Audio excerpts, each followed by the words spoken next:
नमस्कार मैत्रिणींनो, आज आपण मँगो लस्सी बनवणार आहे बघा। इथे एक मोठा आंबा घेतलाय मी आणि ह्या आंब्याला गाभा जास्त आहे बघा। स्वच्छ धुवून घेतलाय आणि 10 मिनिटं ठेवला आता मी मिठाच्या पाण्यामध्ये, जेणेकरून की त्याची उष्णता कमी होईल म्हणून। आता आंबा मी कापून घेतलाय बघा आणि 1 वाटी मी दही घेतलेलं आहे। तर आंब्याचा गर आपण आता काढून घेऊया।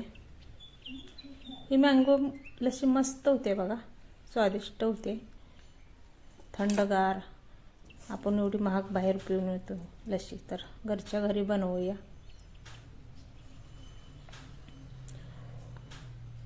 आता छोट्या छोट्या मी आंब्याचे काप करून घेतलेत बघा, सर्व गर काढून घेऊया।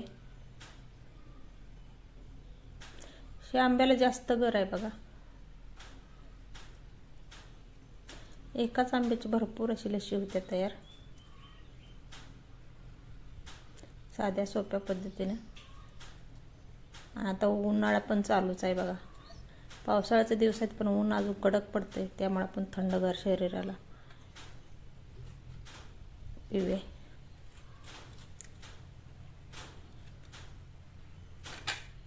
आता अजून आंब्याचा सीझन चालूच आहे, दही घालून थंडगार लस्सी बनवूया आपण।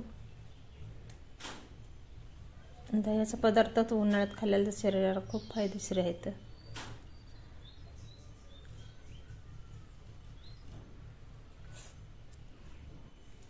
तर अशा पद्धतीने मी सर्व गर काढून घेतला आणि त्या सालीला पण अजून गर आहे बघा, म्हणून मी थोडंसं पाणी घालून ते साल आणि कोई अजून त्याच्यामधून गर काढून घेतलाय। 1 वाटी साखर घातले, वाटीला पण कमीच आहे। मोठं 1 वाटी दही घातले बघा, घालूया। तर 2 वेलची घेतले होते, ते सोलून घालूया, वेलचीमुळे टेस्ट छान येते। थोडंसं मीठ घातलंय मी चवीपुरतं, चिमटभर। आता मिक्सरमध्ये आपण फिरवून घेऊया।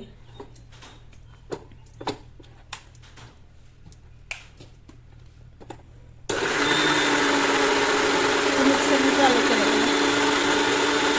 पण माझं काय झालं थोडासा माझा जो सांडलेला आहे, म्हणजे लस्सी सांडली खाली, मिक्सर एकदम फास्ट झालेला आहे।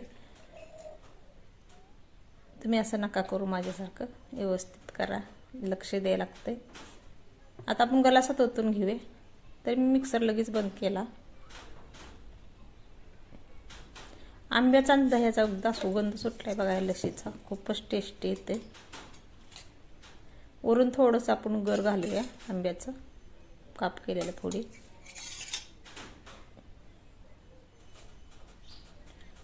आता बर्फ नंतर मी आणलाय बघा शेजाऱ्याच्यातनं, गावी असल्यामुळे बर्फ भेटत नाही, पण एक फ्रीज आहे त्यांच्यामध्ये, त्यांच्यातला आणला मी। आता एक खडा घालूया बर्फाचा, खूप टेस्टी झाले।